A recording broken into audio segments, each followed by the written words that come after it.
Baik, anak-anak ibu semua, kali ini kita coba membahas tentang nilai optimum fungsi objektif.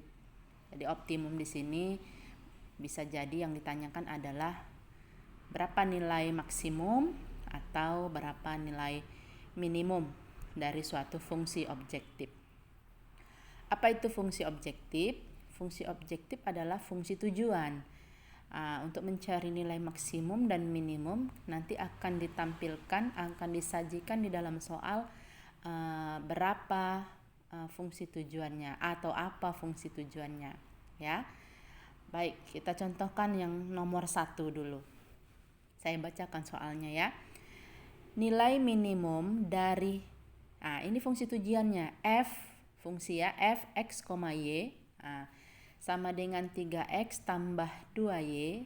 Ingat ya, jadi ini adalah fungsi tujuannya yang memenuhi daerah penyelesaian sistem pertidaksamaan 4x tambah 5y kurang dari sama dengan 20, kemudian 3x tambah 5y lebih dari sama dengan 15,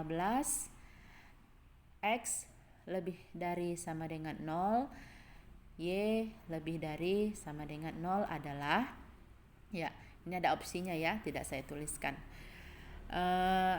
Jadi kalau soal yang nomor 1 ini dia sudah diketahui modelnya, dia sudah diketahui kendalanya, atau dia sudah diketahui sistemnya. Jadi dia tidak lagi dalam bentuk soal cerita panjang yang harus kita buat modelnya dulu. Jadi langsung saja ya.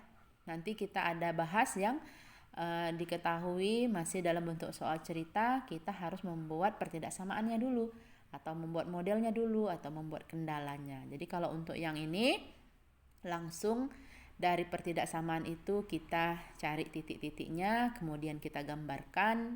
Dari gambar kita arsir, sama seperti yang kemarin. Tambahannya, setelah kita arsir dapat DHP-nya, baru kita uji titik pojok. Titik-titik yang melewati arsiran itu harus diuji, dimasukkan kemana titiknya? Ke fungsi tujuan. Nanti mana yang paling banyak berarti dia maksimum, mana yang paling kecil dia minimum. Oke, kita mulai pembahasannya ya. Jadi dari soal tadi diketahui fungsi objektifnya adalah 3x tambah 2y ya. Dari pertidaksamaan yang pertama, 4x tambah 5y kurang dari sama dengan 20. Diperoleh titik-titik potongnya 0,4 dan 5,0. Ini sudah kita pelajari mencari titik-titik potong. 0,4 dari mana? Berarti x-nya kita nolkan, ya kan? X-nya kita nolkan, berarti nanti dapat y-nya sama dengan 20 dibagi 5 sama dengan 4, berarti 0,4 kan gitu. Berarti terus untuk yang 5,0 juga gitu. Kebalikannya, y-nya kita nolkan, kita tutup, maka nanti dapat x-nya adalah 5, berarti titik potongnya 5,0 ya kan. Oke. Kita buat dalam gambar, bisa langsung digambar boleh, atau nanti setelah selesai semua baru kita gambar. Oke, kalau ibu nanti nih ya, berarti sudah ya, sudah dapat titiknya untuk pertidaksamaan yang pertama adalah 0,4 dan 5,0. Baik, sekarang yang kedua. Pertidaksamaan yang kedua adalah 3x tambah 5y lebih besar sama dengan 15. Saya tuliskan di sini. Udah, sama kita cari titik potongnya. Kalau 0,3 diperoleh, berarti x-nya kita nolkan, kita tutup, berarti dapat y-nya 3. Kemudian kebalikannya, y-nya kita tutup, kita nolkan, ya seperti ini, saya tutup, berarti dapat x-nya 5. Berarti untuk pertidaksamaan yang kedua diperoleh titik-titik potongnya adalah 0,3 dan 5,0. Nah, kebetulan di sini nanti sama, berarti nanti berhimpit titiknya ya. Sama-sama 5,0 ini. 5,0 nanti berarti bertemu gambarnya. Oke? Bisa? Kemudian ada batas tambahannya. Syaratnya adalah X lebih besar dari 0 untuk yang positif, Y lebih besar dari 0 untuk yang positif. Oke, jadi jangan lupa nanti diarsir. Dah, sudah dapat titik-titiknya, kita gambarlah dia. Yang pertama apa? 0,4. Ya di sini, mana dia 0,4? 0,4 tuh di sini. Kemudian 5,0 pasangannya. 5,0 pasangannya di sini. Kita tarik garis seperti ini, kita tarik yang menghubungkan. Kemudian tandanya lihat soalnya itu lebih kecil. Kalau lebih kecil berarti nanti arsirannya ke bawah. Kita bayang-bayangkan saja supaya rapi dia, berarti arsirannya ke bawah. Sekarang untuk yang kedua titiknya, mana ini 0,3? 0,3 di sini dia. Kemudian 5,0. Nah, di sini tadi perimpit dia di sini. Baru kita tarik garis seperti ini. Tadi kan jumpa sama yang ini. Yang tadi yang atas itu dia ke bawah.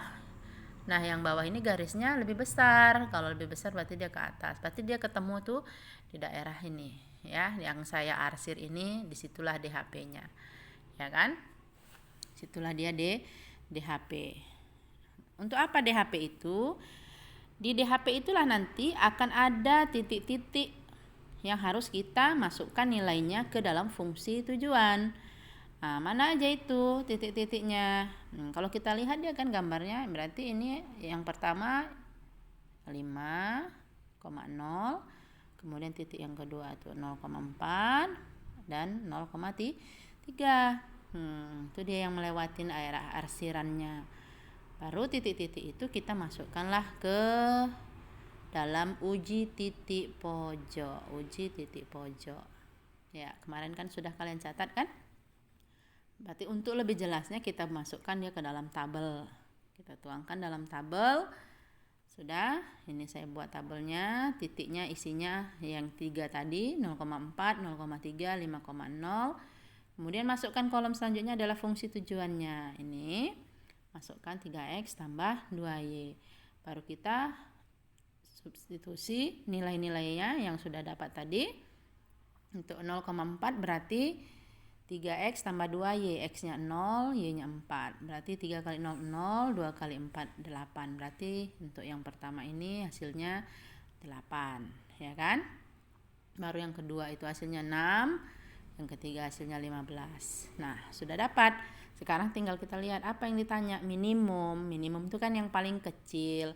Berarti dari semua ini yang paling kecil itu nilainya adalah 6. Ya kan? Nah, jadi saya tulis di sini untuk diperoleh nilai minimumnya adalah 6, nilai maksimumnya adalah 15. Jadi jawabannya adalah 6 ya. Jawabannya 6 ini. 6 adalah A. Oke. Sampai sini semoga bermanfaat.